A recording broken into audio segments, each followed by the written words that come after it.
What's going on, YouTube? Welcome back to the Atlantic Files podcast. And this week we're talking about trades that the Knicks could pull off, more Ben Simmons drama unfolds, and the halfway season awards. So stay tuned and listen to episode number 213. The following podcast is part of the Underdog Sports Podcast Network. For advertising information or to find more great podcasts, visit us at www.theunderdogsports.com and follow us on Twitter at RealTheUnderdog.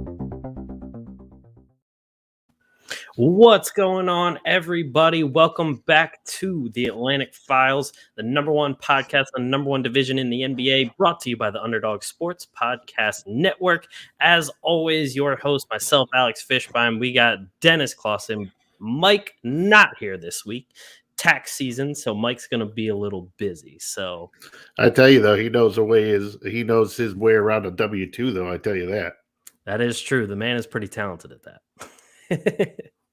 So let's get. I'm back from COVID.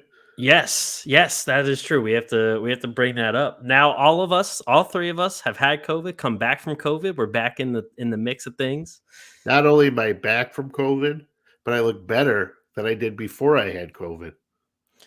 True. And while you had COVID, your favorite football team there taking care of business. That's right. Shock. I had no idea how it happened, but if I was going to say that I bet that would happen, nobody would. I have no idea how that happened. I feel like it's still a dream, but I'm just going to enjoy it. I will say to the people who don't know out there, but I texted it into our group chat, I did put an 11-leg parlay up for that Bengals-Chiefs game, and I said the Bengals at a plus 7.5, and I lost the parlay only because T. Higgins did not score a touchdown. He played well, though. He had a great game. I mean, a lot of the Bengals did. They were doubling up Chase, and they lost Uzomah to an MCL sprain. Who knows if he's going to come back for the Super Bowl. Mixon was getting it going, but T. Higgins showed up. He just couldn't score a touchdown. I know. That's what I was hoping for, the double teaming of Chase, so then T. Higgins would be open. I mean, it wasn't out of question that could happen, but for sure, Jamar Chase is just so dominant. Even though he was getting double teamed, he still was finding ways to make an impact. Oh yeah, so it's going to be a good game. I'm looking forward to the Super Bowl. I have liked the Bengals since probably. I'm from Brooklyn, but I've liked the Bengals ever since I've been a young kid. John Madden always picked the Bengals. Love the Bengals. Yeah, you're one of the only actual Bengals fans I know, not one that just started liking them because of Burrow and everybody. Yeah, no, this is not a bandwagon. There were some crappy seasons here. John Kitna years. Achilles Smith. I mean, we can go on and how bad it's been bad. So I'm enjoying this for sure. Oh, definitely. You got to. So let's get into some basketball talk. We will start off with one of the teams that have been in the news the most about trades. The Knicks reportedly have made Kemba, Fournier, Derrick Rose all available. There's been talks about making Julius Randle available, but he is not technically allowed to be traded until tomorrow. We're recording on February 1st. February 2nd is when he is finally able to be traded due to the re-signing clauses and stuff like that. So I brought up some trade machine trades. I don't know if you have any available or if you had any, but I can share some of mine to start out and we can talk about those and then get into some trades maybe that you had. I didn't have any. I don't spend time thinking about the Knicks trades. So. That's fine. So I mean, I'm not knocking you. I don't walk around going, I wonder if the Knicks could. I mean, it's useless. Yeah, no, I got you. I love you, but come on. So if we share this, all right. So the first trade I did was with the Cavs because the Cavs have reportedly been looking to make some moves to push themselves, over the hump. And I thought we actually talked about the Knicks potentially going for Colin Sexton in the offseason. I know Sexton is hurt, but at this point, the Knicks are already pretty bad. We don't even know if they would make the playoffs right now anyway. They get rid of two older guys in Derrick Rose and Alec Burks. They get Ricky Rubio, also hurt, but on an expiring contract. Sexton, only 1 year left on his contract, so they can sign him to whatever they feel like. And then Windler, a guy that just a young guy who you might use him, you might not use him. And that you probably throw in some picks in there too. Like Cleveland probably throws in like a second round pick or whatever it may be. I think the Knicks would have to throw in a pick in that scenario. Oh, yeah. I think the Knicks might have to throw in like a first, something like that, especially because it is just Rose and Burks. It's not like anybody super crazy or anything like that. But I mean, according to the trade machine, it says it's adding 4 wins to Cleveland's team. I mean, probably because Rubio and Sexton aren't even playing. Right. So that's probably why they get the little bump. But I mean, hey, Rose is as your backup point guard or even starting guard alongside Garland. Burks as another wing player they can throw in there. I mean, that would give them a little more veteran presence too, because they're more of a younger team. But it could work for the Cleveland Cavs. But on the Knicks side, you kind of throwing in the towel for this season. So maybe if you do trade a first round pick, you trade next year's first round, not this year's, if you're kind of packing it in, getting a better pick, and then retooling for the next season. But it was just a thought. I don't see how that trade benefits either team, to be honest with you. Okay. I don't. I think it's a little too early too for the Knicks to be thrown in the towel. They're not out of the reach of the getting into the playoffs or even a play-in game. They're not playing like they did last season, of course, but Right. I don't think we're even anywhere near the place that we need to discuss that. In all these talks too about wanting is Julius Randle on the trade block and blah blah blah. That is just absolutely ridiculous. I mean, I know. Yeah, it does seem kind of like a panic move from the Knicks right now. If the Knicks made that move, they're going to set themselves back another 5 years by getting rid of Randle. Oh, especially if they get rid of Randle. I mean, the one reason I like this one is because at least Derrick Rose has been hurt the last month or two. Burks has been playing well for them, but come next year, at least you get a guy in Colin Sexton who's a young up and coming point guard. And then instead of forcing quickly to become a point guard, you could match him alongside with Sexton at the shooting guard. I mean, you also have RJ Barrett, Obi Toppin's getting better.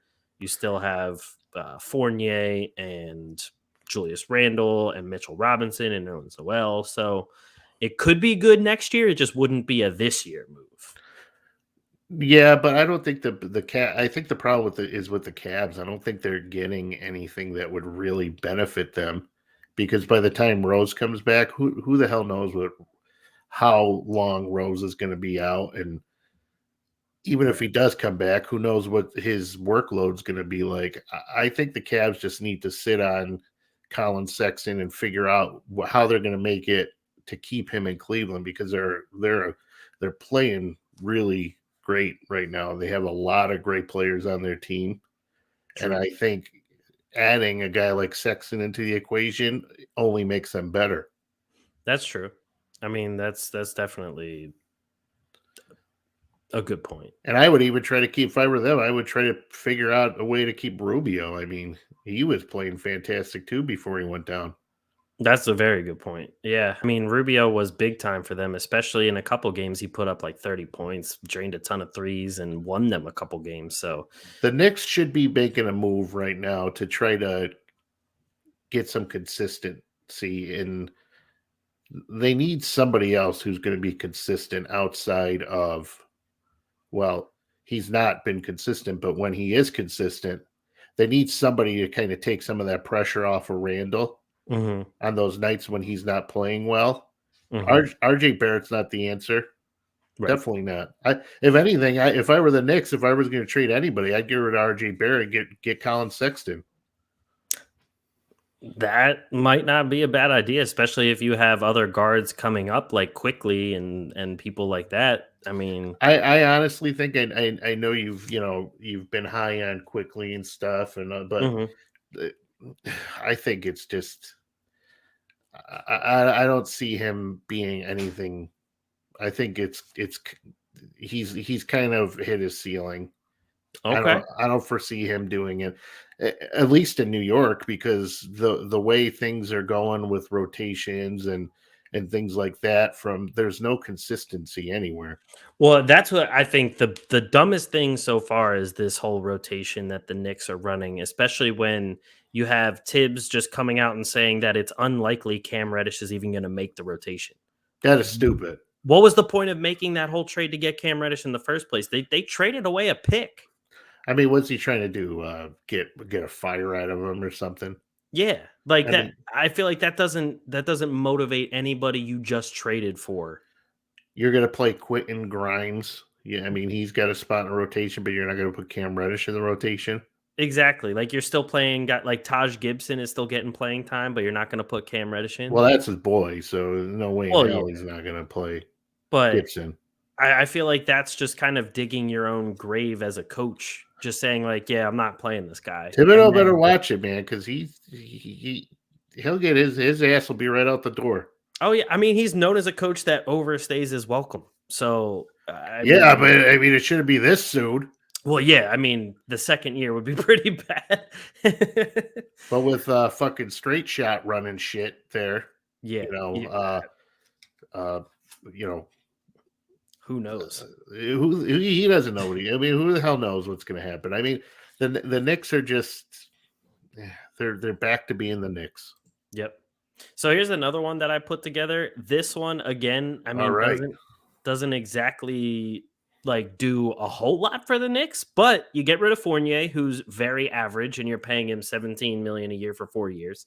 You get rid of Kemba, who they already benched him, put him back, benched him again, put him back again. You get Prince back with an expiring contract. So that's 13 mil that would be off the books next year. You get a younger guard in Beasley, who could be something if he gets some more playing time. Can't bring his gun to New York though. True. Can't do that. And I thought it was interesting because the little Hollinger's analysis, it just said the winning percentage of this team would stay exactly the same. And that's getting rid of And this Fournier, is who's coming a from a guy starter. who's dead. Yeah. and that's getting rid of Fournier, who is a starter, and Kemba, who used to be a starter and is so back and forth. And then it gives Minnesota +3 wins. But This is depressing. it at least gives Minnesota a backup point guard. Yeah, but I thought the point in the Knicks taking on Kemba Walker, Evan Fournier, was that these were assets that could be dealt for that number two. You think going after? I mean, Malik Beasley would be fantastic to have on their team Oh yeah. because he's a good player. He's just in Young. Minnesota. Yeah. Just say Minnesota. Right. That's all you got to say. He's good, but Minnesota. Exactly. So he would be I mean, if the Knicks were rolling with Reddish and Beasley, and that would be a hell of an upgrade versus the shit they're putting out now. And I would tell RJ Barrett, you know what they should really do is they should tell RJ Barrett they should get D'Angelo Russell back into New York, get him on the Knicks, and then we're playing some ball because that guy's fantastic. Oh, I mean, D'Angelo Russell would instantly be like the best player they have. Yeah. So if they're gonna do anything, they should really be looking at that type of shit. I agree. If I was Minnesota, though, I would look at New York and be like, you want to give me Fournier, Kemba, and who else for D'Lo? I'd be like, hell no, get the hell out of here. Well, I would seriously consider trading RJ Barrett. Yeah, I mean that in Minnesota's case, RJ Barrett's much more likely to move the needle than a collection of these guys they're just trying to get rid of. And D'Lo's like he's young, he's 24. He's still got plenty of good years left ahead of him. Definitely. Another one I looked at because he's been in the news. The Wizards apparently want to deal Dinwiddie because the Wizards players That's just a don't want him there joke. anymore. That is a joke. The guys on the Wizards don't want Spencer Dinwiddie there anymore because they're saying he's not playing up to his standards. That's what I'm saying. That It's makes fucking no sense hilarious. to me at all. Yeah, maybe he's not playing well because the rest of the team sucks. Exactly. And who's saying that? Kyle Kuzma? Yeah. Mr. Sweater. Yeah, exactly. Like of all teams to come out and say we don't want this one specific guy. Because he had a couple 20-point games and he thinks he can start talking shit. Exactly. About Spencer Dinwiddie, a guy who's been consistent in the league for, years. Yeah. And I'll tell you exactly who would love to have Spencer Dinwiddie. The Nets. Well, the Nets too, but especially the Knicks, who need a point guard. Spencer Dinwiddie would solve so many teams' problems right now. It's not even funny. Oh hell yeah! The Sixers would love to have Dinwiddie. The Knicks, Celtics, the Celtics, the Knicks, the Nets. That's the Timberwolves. Almost the whole Atlantic Division. Hell, even the Raptors could use him as a backup. The fucking Lakers would take him. Oh, the Lakers in a heartbeat. Even the Clippers. Yeah, and you're gonna, and the people on that team is gonna who's saying that? Rui Hachimura. Yeah, who just started finally playing again. Who just came back. I don't know if he really said that, but I'm just, Yeah, no, I got you. But I mean, even Minnesota that we just talked about could use him. Oh, if Minnesota could figure out a way to get Spencer Dinwiddie, D'Angelo Russell, Anthony Edwards, and Karl Anthony Towns in the same lineup, they're immediately in the playoff conversation. Oh, for sure. They're already on the fringe, so if they bring Dinwiddie in, that would be amazing. If Cleveland could get Dinwiddie, ooh. There's like 10 teams that would absolutely be. Dinwiddie's too good for that fucking stupid team. I'm so sick of the Wizards. I've had enough. I know I'm dropping the F-bomb, but come on. So that's why I was like, hey, if the Wizards are unhappy with him, maybe they'll just take Alec Burks and Kemba Walker. Sold. So, I mean, if that would be a Wizards move. Oh, for sure. Just to get rid of somebody that is talented and the other players are like, oh, we don't really like him. What they should do is if they made that move, then they should just get picks. Yeah. And then they should just send Bradley Beal to Boston. I mean, if you're talking about getting rid of Spencer Dinwiddie, but you're not going to trade Bradley Beal, a guy who's been in and out of the lineup for years, and I don't even think it's because he can't play. I just think he just doesn't feel like it sometimes. Oh yeah, he's like, why am I going to play tonight? Well, we're not going to win anyways. So yeah, we're not playing for anything. He has no motivation to play whatsoever. Exactly. And then the other trade I was putting together, this one is a doozy of a trade. I don't know if this does currently work, but the Celtics would say no to this unless there's a boatload of picks coming back. So this would bring Fox and Buddy Hield to the Knicks, which would satisfy a lot of things for them. Sacramento would essentially just be taking on a bunch of contracts, and they would get picks from the Knicks and probably just picks from the Knicks in this case. But they would get Horford, Fournier, Smart, Burks, Langford, Samanic, X amount of picks, whatever picks it takes. And then Boston, who seems to just be trying to unload a bunch of contracts coming into free agency, get under the tax line, the luxury tax line and all that. The only kind of bigger contract they're taking on would be Derrick Rose because they need a point guard. But you get Bagley for 1 year, Harkless, who's only $4 million for 2, Chimezi Metu, who's 1.8 for 2, and has playing really well. Yeah, who's also been playing really well. And the thing that the Celtics usually need is a big man / backup big man. So Bagley and Metu could also satisfy that kind of thing. Harkless could be a more defensive wing. And you give Boston some picks. Yeah, but the thing is with that trade, Boston's trying to just dig themselves out of a hole right now. Right. And although Derrick Rose is a great player still to this day, he's Mhm. just he's his health is never there. So I don't think that's anything that's gonna that trade would be fantastic for the Knicks. Oh yeah, that would be a Knicks dream. Oh yeah. If the Knicks could pull that off, Oh yeah, and especially, I mean, the reason I thought it could be decent for Boston is just because you get rid of Horford's ginormous contract. I mean, don't get me wrong, he's been decent, but he's not 27 million a year decent. And then they've been talking about trading Marcus Smart for the longest time.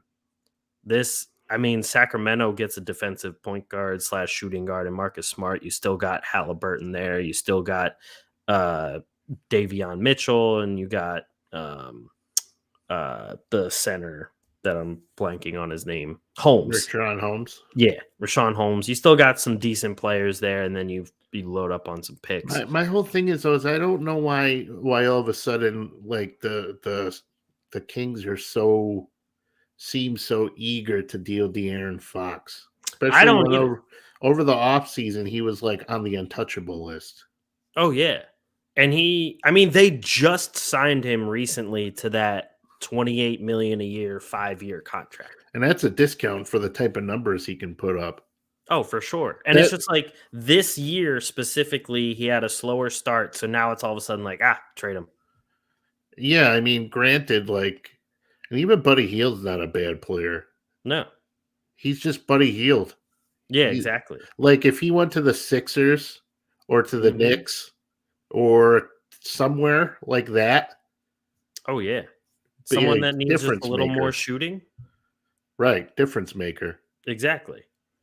And I thought it was funny though that in this trade it says the Kings would get +7 wins just by unloading a bunch of like role players that people don't need. Right. I just it's crazy though. The Kings just need some leadership. Oh yeah. They need some stability. I don't see how getting rid of De'Aaron Fox is going to do it. Davion Mitchell is a good asset to have, but I don't think he needs to be thrust into like a huge role right now. Right. He's a good defensive player. He's been playing well while Fox is out. I mean, he's got plenty of upside, but that's a team that could win if they had somebody who knew what the hell they were doing. Oh yeah. No, I completely agree. And I mean, we have Alvin Gentry, a guy who hasn't been at least recently hasn't had a very good track record. I mean, the Pelicans scraped into the playoffs a couple of years ago, but it's not like he did anything when he also had a lineup of with Anthony Davis and so if you have Anthony Davis, one of the best players in the league, and you're struggling that much, he's not the answer. No, not at all. I mean, the franchise itself is a dumpster fire. So Sacramento, yeah, and New Orleans. oh yeah, both. The So Knicks. it's hard. But so all right, so that was 4 trades. So the other trade I have was for Toronto. So that wasn't dealing with the Knicks. Throw her So up. What the hell? well, so let's do one more Knicks trade because we said we would have 5. So we could throw Toronto in with a trade with the Knicks because they're trying to get rid of Goran Dragic. Do you think the Knicks would even be interested in Dragic? They should be. Okay. So what if they did? I feel like they would probably do Dragic for what? Kemba and let's see. They usually need a big man in Toronto because the only big man they really have center wise is No, they have Boucher, they have Birch, they have Achua, they have Scotty Barnes could play big if he needs to. Siakam, so I don't think they need big. but like they don't really have. I mean, like a consistent big. Well, none of those guys can stay healthy, so Right. And I mean, as if I'm the Knicks, I mean their bigs like really aren't that great either. But I No. mean, I guess you could throw in Nerlens. So maybe like I don't know if this does work. Dragic for Kemba and Nerlens. So that at least satisfies something for Toronto, and you at least don't have to rely on Fred VanVleet playing 40 plus minutes a game because Kemba can actually give you some quality minutes off the bench. Nerlens gives you defensive minutes at the 5, maybe, Out of all and the then trades probably that picks. out of all the trades that we discussed, I think this is the best trade for both parties. Yeah, I think this actually satisfies some needs for both sides. But I hear the reports. The most likely scenario to happen would be, Dragic gets bought out, and then he probably signs. I mean, if he was dangling there for some team in a team like the Lakers or the Celtics, like the Timberwolves, no, he hates the cold, so he's not going on. But if like the Celtics could get their hands on him, solve a lot of problems. I mean, the other thing the Knicks that they could do that would be a very Knicks thing to do is trade for John Wall.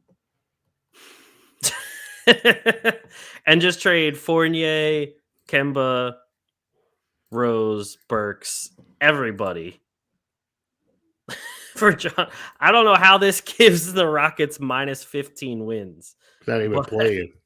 But that would be a very Knicks trade. Yeah, the thing with that is I don't think Houston wants to get rid of money. They don't want to take money on.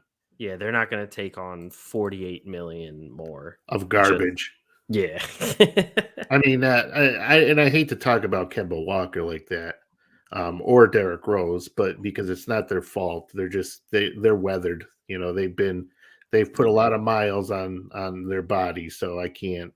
Evan Fournier, he can't. There's no excuse for how he plays sometimes.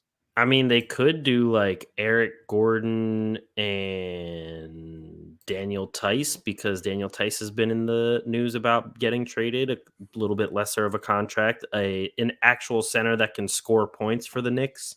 And then they could give him like Alec Burks because he's a little bit younger, and then maybe Kemba because his contract is up in 2 years. They need to throw in 3 more million going out. So maybe like you throw in Luka Samanic because he could turn into something. I mean, if they hate Cam Reddish that much, I mean, throw him in. Yeah, I mean, it could even be Cam Reddish. So because I don't think the Knicks would get that without. I don't know. They may be able to, but the Knicks may have to give up a pick or something for that. Probably, because I think getting Gordon Eric Gordon though should be on the market for a team that's looking to win a championship. Oh yeah, I agree. I mean, Daniel Tice is another guy that a lot of teams that are like just on the cusp of like championship contender are looking for like a backup center. I know the Nets could use him. True. I mean, he at least plays a little bit of defense. He gives you like a 3-point shot. Like the Nuggets could use something like that. The Nuggets don't. I mean, if Jokic goes out, really all they have is they got to play small, so they need some size. I'm not going to count on DeMarcus Cousins. Oh yeah, no, not at all. So I mean, that's about all the Knicks that I can think of, all the trades and stuff that I can really think of for the Knicks. But and you asked me if I had any trades. I didn't even want to. It took me. It was hard enough to get through these 5. Oh no, I agree. It because nobody wants what the Knicks have to offer. That's the main issue. So nobody wants anything to do with the Knicks. Period. They're back to being the Knicks. Oh yeah, completely agree. The last trade that I had was a Dragic one with Boston. Because Boston. They said Boston is pretty much certain to trade Schroder by the trade deadline. Dragic needs to be traded. Why do they want to get rid of Schroder? I don't know that they keep talking about that to get under like the luxury tax and all that kind of stuff. Pay the tax. You might as well. You're But in I mean, Boston. You can afford it. if you can also get rid of Josh Richardson, you might as well. Yeah. Dragic is only on a 1-year contract, so I mean, I don't think they can't give up Schroder. yeah. I mean, but let's say they are going to give up Schroder. Which team should call about him other than maybe Toronto? The teams that we're talking about, it's Cleveland could probably use. They need a point guard and kind of take a little pressure off Garland. True. Fill in for when Rubio's hurt. So now, who else could probably use a point guard? Minnesota could use him as like a backup or even a replacement for Beverly. I wouldn't say replacement. I like Beverly on Minnesota. Just He's to playing well though. You're pretty good in Minnesota. Yeah, and they always needed like a tough guy. They never had anybody that anybody was scared of. I mean, the Knicks could certainly use something like that. True. That's what I originally tried to do a Knicks trade with Boston for Schroder, but anything they sent back to Boston, I would be like, Boston doesn't want any of that, especially if they are trying to actually like get rid of money. Do I have a period after each shit? Yes. It was supposed to be a comma. Oh. He gets the message, though. Yeah, he'll understand. But yeah, so I just couldn't make it work with the Knicks just because all of what they're offering is a lot of money for a lot of crap, and Boston is trying to do the exact opposite of that. So I'm just, as I'm getting older, I'm having trouble with my close vision now, so I inadvertently hit the period. I got you. So that's enough. I'm like depressed now after talking about that. Well, this might make you more depressed, the Ben Simmons stuff. So doubt it. More Ben Simmons drama. Let me share my screen one more time here because there's a lot to this new Ramona Shelburne report. So let's just take a look at this. This is interesting. So, the headline. According to sources close to Simmons, he's upset that Embiid seemed to blame him for last season's playoff loss when Simmons did not blame Embiid for Embiid's poor showing in the playoffs against the Raptors in 2019. For all of those that are unaware of what he's referencing, that is when they lost to Toronto and Kawhi Leonard, when Kawhi Leonard had the quadruple bounce shot on the rim and they lost in Game 7. Yeah. When you go back and look at the stats of that Toronto game, Simmons did a good defensive job for the most part on Kawhi, but nothing else. Embiid didn't have a great showing either. Jimmy Butler was pretty much like the savior and the actual consistent star and consistent player of the team in that series. Tobias chipped in, but with just that statement, of course you're not going to blame Embiid for his poor showing in the playoffs against the Toronto Raptors because Embiid wasn't the reason they lost. So blaming him doesn't get you anywhere.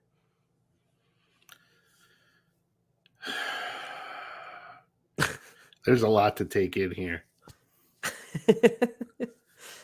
This doesn't even. My favorite one is this one about Doc Rivers, but I'll let you talk about what I just said before we get there. I don't even know where to begin, to be honest with you.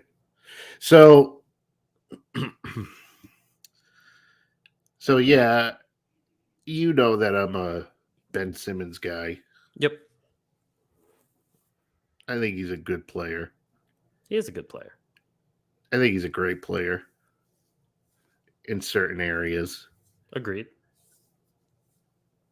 I don't think that he can. I don't think Embiid can take the blame for losing, to the Raptors. The Raptors, that was a good team. Mm-hmm. Simmons did what he should always be expected to do, which is just provide defensively and, pass the ball and just be a pain in the ass for everyone. I mean, you have Jimmy Butler on that team. That's the scenario that the Sixers should be in, that kind of scenario right now, because if you have Jimmy Butler on your team, they weren't that far away from beating the Raptors. It was about a bounce, you know what I Exactly. mean? So it just happened. I mean, things like that happen. So it's one of those things where if they played a couple more games or something, we could be talking about a whole completely different scenario here. So, but we need to talk about right now, and both guys, when you look at last season's postseason, they had some great games. Embiid, especially on the scoring end. Mm-hmm. He had a game, I think it was game 4 or 3 or something, where he went like 4 for 20 from the field. Ben Simmons completely disappeared offensively for the most part. He was contributing on the defensive end. He had some games where he had 2, 3, 4 steals in those games. So there's too much finger pointing here because neither of those guys really played great. Simmons didn't play as well as Embiid did. Right. But Simmons played well when you consider the fact that if you don't count scoring, if he did everything else well. He had assists and he couldn't shoot it as usual, but he was still getting active defensively. So if they just need somebody else, and Ben Simmons is not going to be a number 2 guy, and that's the problem. Last year was a problem. Tobias didn't show up to play on occasion. There's only so much that Joel Embiid can do. So the way this is constructed now, this team, the process is over. There's no process anymore. I mean, the team right now has actually looked pretty damn good, but that's because of Embiid. Right. Maxey has been making huge strides. He's been looking better. Right. Tobias has even started picking up his play again. He's been looking a little bit better. But yeah, I mean, this team, while they are a half game back from the number 1 seed, which is pretty amazing if you ask me, because I never would have imagined that. We still got a ways to go, though. Oh yeah, ways to go. The Sixers have like the 6th hardest schedule remaining. And I just don't see they could be a top 4 seed all they want, but I still don't see them going that far in the playoffs with the team currently constructed unless a deal is made. So yeah, I could see them getting the exact same result as last season too, just without Ben Simmons. So here's how it all boils down to. Okay, there's some issues here. Simmons shouldn't be relied upon to be the number 2 scoring option on a team. Mm-hmm. Tobias Harris obviously is not the number 2 scoring option, even though he's paid to be. Mm-hmm. If you can't win with Simmons, Harris, Butler, and Embiid, you're not going to win with anybody. So, I mean, you could blame coaching or whatever, but the Raptors were good that year. But really, bottom line is Simmons does need to improve offensively, but his level of play and how he's judged as a player shouldn't be just what he contributes scoring, because he does so many things well. Mm-hmm. He's being a complete baby at this point. Do I buy that mental illness is keeping him away from the court? Not really, to be honest with you. Right. because I have a feeling like if another team wanted him to play, he'd be suiting up tomorrow. Oh yeah. It's more. I think this more has to do with uh, that playoff losing in the playoffs. Embiid kind of getting on his case a little bit, vocal to the media at times, even though he didn't directly come out and say Ben Simmons. But, there's always kind of been like a tension there. And I think kind of Ben Simmons, there may be a little jealousy there too, because Simmons is supposed to be the guy Mm-hmm. and Embiid's the guy. Mm-hmm. And I don't think he can handle that. So they need to get this whole situation. It needs to end. So Simmons needs to get dealt. They're not going to get anything what they thought they could have gotten for him, because they know that they're in a situation now. They're like, we're not going to get anything, for him. But I mean, that's just Simmons just has to stop being a baby, though. I mean, Oh yeah. Doc did try to reach out to him, and he's upset because he didn't fly out to California to go see him. Oh, that's my favorite part of this whole thing. This excerpt from the article right here. Simmons admits that he did not reply to Doc when he texted him and called him several times over the summer asking to see him. Right. But now Simmons feels that Rivers and the Sixers could have done more, like show up at the gym he was at in San Fernando Valley. Nah, he's being a baby. What? I'm all for. I defend Simmons when it comes to people questioning his ability as a player outside of shooting, because he's a Right. horrendous shooter. He can't shoot free throws, anything like that. Right. I've always defended Ben Simmons for that, because the guy's great defensively. He offers so much. He was put into kind of a role that he never asked to be in. So he was in a losing situation off the bat. Could he have made an effort maybe to develop more? Sure, and I hope he's doing that right now. However, he's being a baby now. Oh yeah. This is prime like middle school, high school behavior. Right. Like you're mad that they didn't come see you, but you never responded to say come see me. Why You is he expected them to go anyway. Why is he gonna take a plane to California Right. to go to a guy who might not even see him? And that was on top of the fact that all of his teammates got a private plane and were about to come to California to talk to him to get him back on the team. And he texted them back saying, no, don't come. Yeah, that's on him. Yeah. What else could they have done then? Just show up regardless of, even though you said no? No, Like, he's the kind of guy he wanted. No meant yes. Exactly. You know But what I mean? yeah, that's just super high levels of immaturity. And then on top of that, the other one that I thought was weird, like these other ones are saying how, Simmons is skeptical that Daryl Morey's not even trying to trade him because he wants to pursue Harden. And we'll get into the Harden thing in a second. But then the whole Simmons being fine, blah, blah, blah. The other thing that I thought was interesting is this one, where it says they actually send him the team schedule for the next day every night around 10 p.m. He shows up to the shoot arounds and the film sessions when he's required to avoid getting fined, but he doesn't stay long and he doesn't engage with anyone.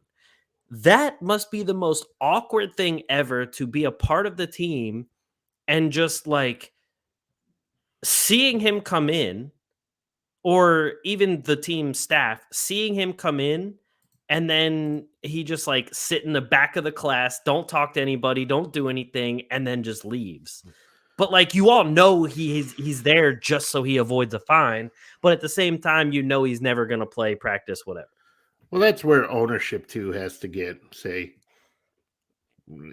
don't bother. We're not going to fine you. Just don't show up here, because it's doing nothing but creating a distraction for a team that's actually getting back into a place where they're actually competitive. So him showing up, I would be like, you don't worry about getting fined. You're not going to get fined. Just don't come here, because you're distracting everybody.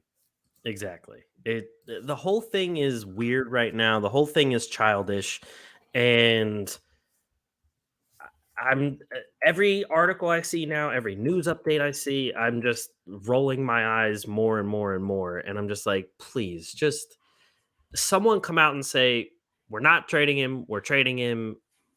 Like, make a decision and just stick to it, so we can just get our lives on with this. This whole thing was just a shit show from the beginning. So Oh yeah, no, 100%.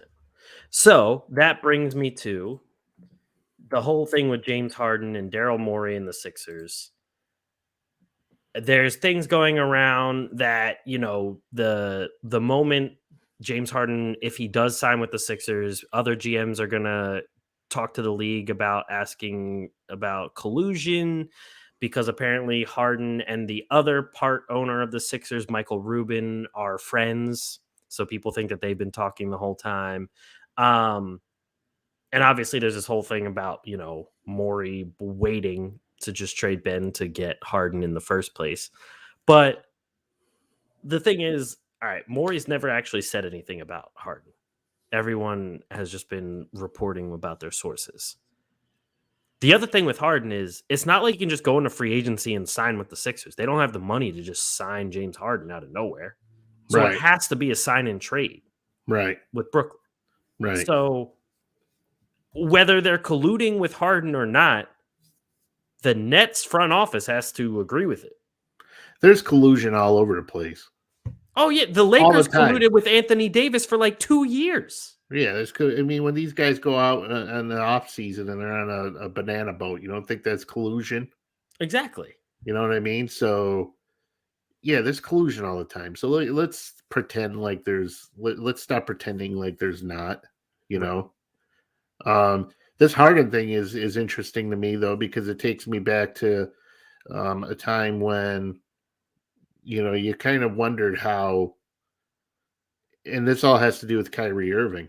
Mm-hmm. So the Nets tried playing hardball, and you had guys putting Harden's out there, still not recovered from the previous season's hamstring injury, but yet he's out there putting miles on the car, trying to do what he can to keep the team competitive. And Kyrie Irving's not getting vaccinated, which, I mean, you could debate, should he do that? But Andrew Wiggins did it. He didn't want to do it, but he did it.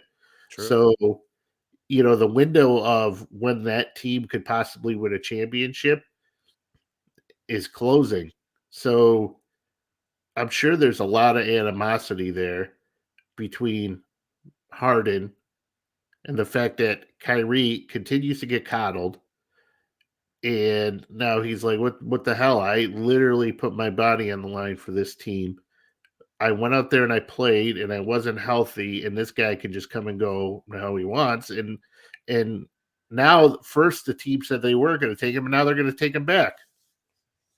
You got guys getting hurt. Kevin Durant's getting hurt because he had to put a ton of miles on the car. So, yeah, I could. Harden definitely has a case to be disgruntled, and I believe he's disgruntled. Oh, yeah. I mean, like you were just saying, everyone's putting mileage on the car, and some players aren't. I mean, I if I was KD, Harden, any of those guys, I would be frustrated with the whole Kyrie situation. I'd be like, why do you only get to play half the games? Like, why Right. all of us took the sacrifice for the team to try and win this championship? Like, you're not making a sacrifice for the team.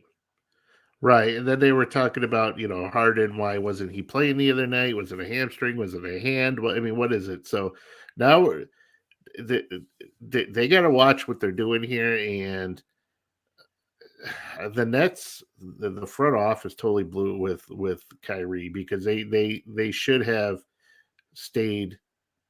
They should have kept their stance on him the entire time instead of trying to play tough guy, and then all of a sudden they backed out of it. And Kyrie Irving, whether he wants to get, well, for one, the city of New York should knock the shit off with the vaccine mandates, because road players can go in and they don't have to be vaccinated. Yeah, But the mandate's very odd. so road players who aren't vaccinated can come in and play, but you're not going to let your home people, the people who play in your city for the team that can, excuse me, can contribute revenue and all that stuff. You're not going to try to ensure the success of that team. Yeah. Especially when things have been hit hard economically because of COVID, and you can do things to bring money in, and now you're not going to. So, but Kyrie, and why aren't we recognizing natural immunity now that he's had COVID? Like, where's the Nets ownership or anybody pressuring the people to say this guy's had COVID already? So what's the problem? You know what I mean? So there's so many things here that just are stupid. They don't make any sense. But that goes back to how I said how there was talks about, people not being happy with Kyrie. Mm-hmm. That came from somewhere. Somebody said something to somebody who said something to somebody. And that's probably came from KD and well, probably Harden first. Yeah. And KD second. So probably. And yeah, I will say the one thing about the mandate that makes no sense is you should either be saying nobody who's unvaccinated is allowed or the opposite end. There shouldn't be a picking and choosing of which unvaccinated people are not allowed. That's just dumb in and of itself. If you're going to make a mandate that unvaccinated people can't, play in an NBA game, it should be all unvaccinated people, not just the ones who are living there. Because you can have someone come in with COVID and spread it in a matter of a day. Right. But here's the thing. The vaccine's not stopping the spread anymore anyways. So who cares?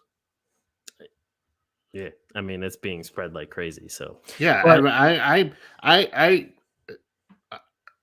I have been vaccinated 10 times for this thing already, and I still got it.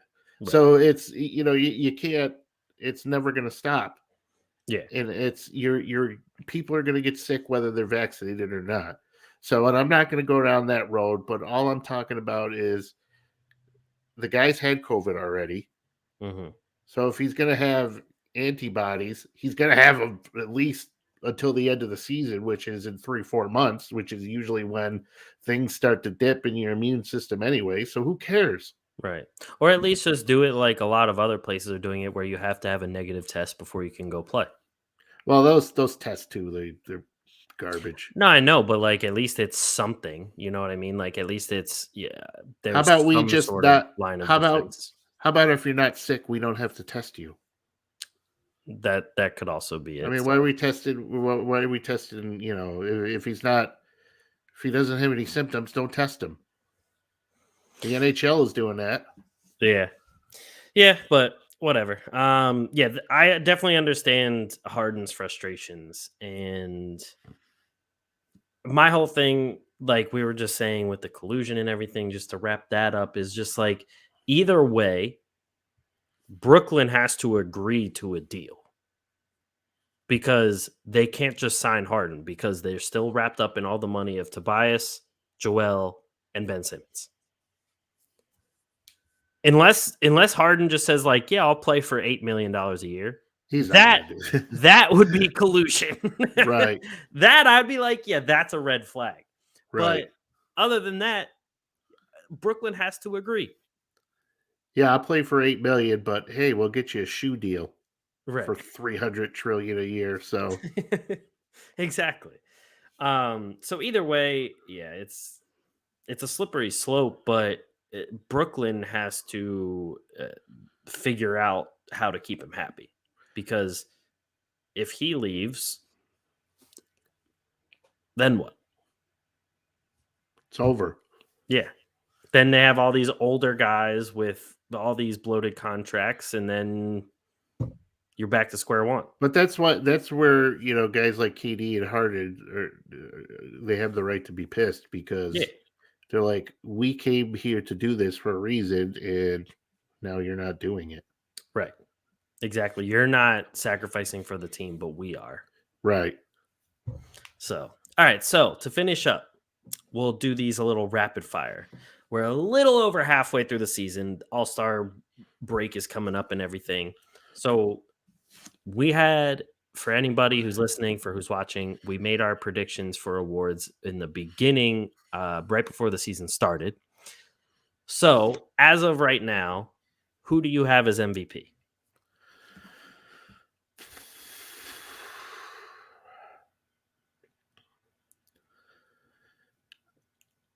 That's a tough one.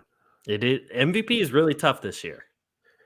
I am still, because Curry's been a little cold. He got back on track against Houston, but I mean, look at what he's done for the Warriors. Oh yeah, he's been amazing. But look at how well Embiid has been playing now all of a sudden. True. And look at what KD's been doing, and Jokic. And Jokic, what he does, so Even Giannis.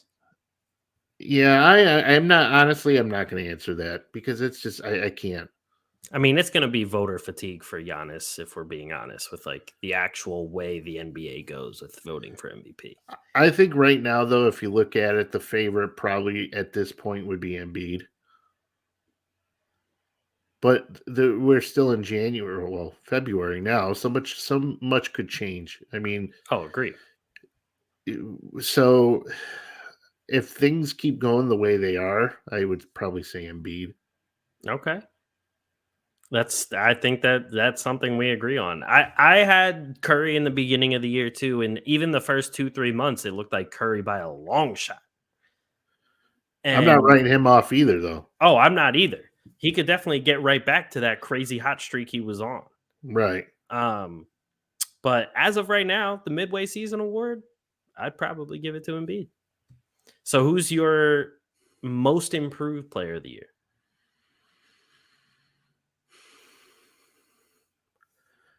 I would probably say Darius Garland. Okay. And you want to know something too? So the way Desmond Bane's been playing, Bane has been looking really good. I mean, shit. I mean, you got to keep him in mind too about how well he's been playing. Oh, so yeah, a guy like Garland and Bane, and I mean, I guess you can maybe put Bridges in there, but I mean, my argument for him is that he's playing better, but he was always. It's not like a surprise that he's playing like. Right. Good. Yeah, I mean, my top three would probably be Garland, Bridges, and probably John Morant. Yeah, I don't. But Morant didn't really take a huge leap. No, he just. I think his improvements have come with like efficiency a little bit, because he was kind of just chucking things up there for a while his rookie year and everything. But then also like his leadership. Like, right. Kind of like his intangibles and things like that have improved a ton. Yeah, but obviously that's not like something that really shows up on a most improved player award. Yeah, I think right now the favorites for most improved could be. I think it's going to come down to Garland. I think Garland's going to win, Bane, and then Jordan Poole. Poole is a good one. You could even put Maxey up there. Yeah, just from his rookie season. Yeah, we'll put him in there too. So I think it's the favorite down to those four guys, but I think Garland's the favorite right now. I agree. I have Garland up there pretty high. So who is your coach of the year? Mine would be Monty Williams. I'm still gonna stick with Billy Donovan. Okay. Spoelstra's been the way that he'd have been playing, but I don't know. I'm gonna stick with Billy Donovan.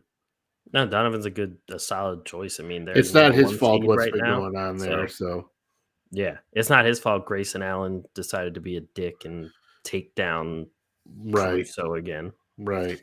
So, sixth man of the year. Who you got?